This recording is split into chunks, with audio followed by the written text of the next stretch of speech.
বিভিন্ন রাজনৈতিক নেতৃবৃন্দ, সাংবাদিক ভাই ও বোনেরা, আসসালামু আলাইকুম।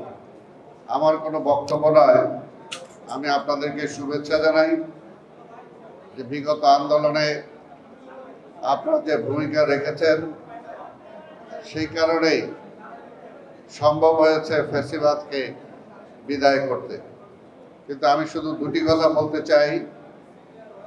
৭৫-এর পরবর্তী পর্যায়ে যদি জাতীয়তাবাদী শক্তির মধ্যে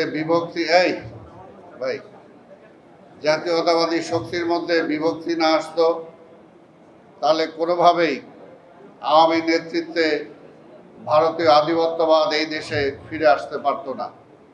ঠিক তেমনি বলতে চাই, আপনাকে কিভাবে নেবেন আমি জানি না, কিন্তু এই জাতীয় প্রেস ক্লাবেও যদি জাতীয়তাবাদী শক্তির মধ্যে বিভক্তি না আসতো, তাহলে আওয়ামী স্বৈরাচারের দালালরা যারা প্রেস ক্লাব দখল করেছিলেন তারা দখল করতে পারতো না।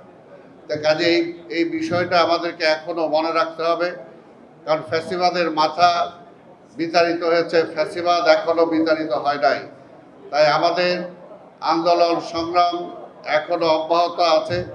আমরা যাতে একে অপরের প্রতিপক্ষ হয়ে না যাই। আমাদের প্রতিপক্ষ মনে রাখতে হবে, আমাদের প্রতিপক্ষ ফ্যাসিবাদ। আমাদের প্রতিপক্ষ ফ্যাসিবাদের যে গুরু সেটা হলো ভারতীয় আধিপত্যবাদ। সেটার জন্য যাতে আমরা কোনোভাবেই, এখনো সংকট কাটে নাই, অনেকেই ভয় আছে। এখনো অনেকে বলে নির্বাচন হবে, তো নির্বাচন কি হবে, এই প্রশ্নটা কেন করে?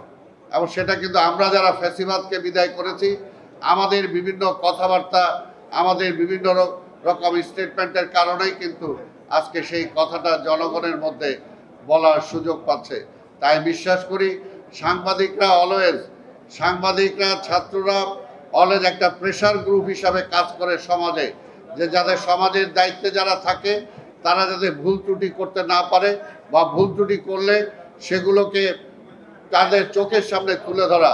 তা আমি বলবো, এই সাংবাদিকরা ঐক্যবদ্ধভাবে যাতে আমাদের জাতীয়তাবাদী শক্তির মধ্যে বিভক্তি না আসে, তার একটা প্রেশার গ্রুপ হিসাবে আপনারা কাজ করবেন। তা না হলে কিন্তু দেশের ভবিষ্যৎ খুব একটা সুন্দর বলতে পারছি না। আপনাদের সবাইকে অভিনন্দন, ধন্যবাদ। খোদা হাফেজ। বাংলাদেশ জিন্দাবাদ।